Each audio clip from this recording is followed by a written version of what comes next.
Kgotlatshekelo ya molaotheo e kgapetse thoko kopo ya makoko a badiredi-puso ya go ikuela kgatlhano le katlholo ya ngwaga tse pedi tse di fetileng ka Kgotlatshekelo ya merero ya badiri.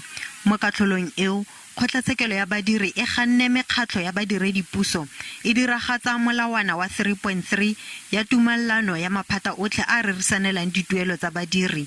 Molawana o bega gore lephata la badiredi-puso le okelediwe dituelo tsa ngwaga wa ditšhelete wa 2020-2021. Mokwaledi-kakaretso wa SAFTU Zwelinzima Vavi a re swabisitswe ke katlholo.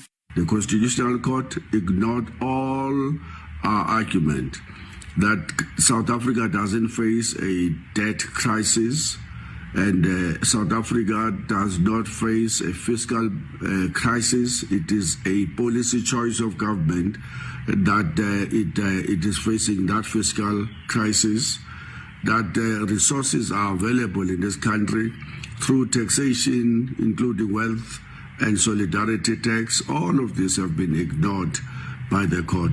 Mo tekanyetsong kabo ya gagwe mo bekeng e fetileng, tona ya matlotlo Enoch Godongwana o itsisitse fa go tla nna le motlhatlhoso wa diphesente tse 1.8 mo dituelong tsa badiredi-puso mo ngwageng ono wa ditšhelete.